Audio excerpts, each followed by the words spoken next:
Statement ఇస్తా మళ్ళీ వీళ్ళనే పిలుద్దు. ఇంజెస్ట్లో ఇది విడిగా రికార్డ్ చేయమని చెప్పి మంచిగా చేయండి. ఎందుకంటే అందరూ శాకాహారులే, రొయ్యల బుట్ట మాయమైంది. ఇది ఎక్కడి సోద్యం? ఇవ్వనన్న వీళ్ళని చూస్తే ఇప్పుడు ఎన్డీఏలో అసలు ఏమన్నా జరుగుతున్నట్టు కనిపిస్తుందా వాళ్ళకు? ఎవరో అంటారట, అనొద్దని ఏఐసిసి మన అధిష్టానం నివారిస్తే ఆగిపోతారట. మనోడు దావోస్లో మంత్రి పేరు ఏం పేరు, ఆయన పేరు ఒక ఇళ్ళతో పోయిండు, ఏమన్నాడు? అక్కడే అన్నాడు, ఆయన ముందే అన్నాడు. ఇవన్నీ ఇలాంటి స్టేట్మెంట్లు వీళ్ళకు రోజు పొద్దుగాలో ఒక ఆస్కారు, సాయంత్రం ఒక ఆస్కారు ఇచ్చి రావాల్సింది. ఎవరికి చెప్తారండి ఈ డ్రామాలన్నీ? మాకు తెలియని.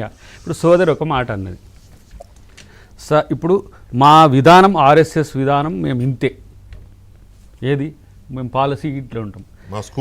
మీరు సనాతన ధర్మను మీరు నమ్మితే వీళ్ళిద్దరు సోదరిమణులే ఉన్నారు, ఇద్దరు ఆడబిడ్డలే ఉన్నారు.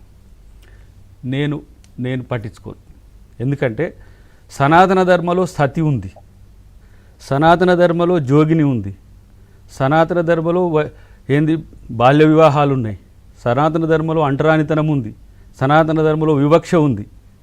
ఒకవేళ గుడ్డిగా మీరు నమ్ముతా అంటే నేను ఎందుకు నమ్మాలి? వాళ్ళ ఇష్టం, అది వాళ్ళ ఇష్టం. వాళ్ళ ఇష్టం. పవన్ కళ్యాణ్ గారు కూడా బల్ల గుద్ది కాదు, ఇంకేదైనా గుద్ది చెప్పే హక్కు వారికి ఉంది. ఎందుకు? తప్పలేదు.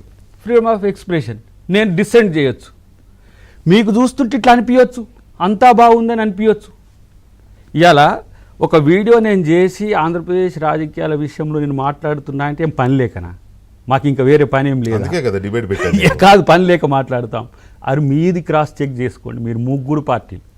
నేను చేసిన దాని వెనుక ఆంతర్యం ఉంది. ఇప్పుడు పవన్ కళ్యాణ్ బీజేపీ అధ్యక్షుడు కానక్కర్లేదు సార్, ఇప్పుడు జగన్ ఉన్నాడు, ఎన్డీఏ ప్రతినిధిగానే ఉన్నాడు కదా, మీకేం కొత్తగా ఏమి లేదు. ఏపీలో 25 మంది ఎంపీలు బీజేపీతో, ఏదైనా సరే ఏ స్పెషల్ స్టేటస్ ఏది లేదు, ఏం పెద్దగా ఉండాలి.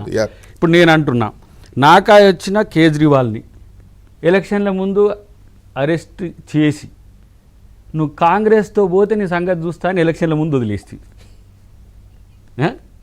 ఇప్పుడు ఎవరండి అజిత్ పవార్ అంటే ఎవరు చెప్పండి? Sharad Pawar the legendary leader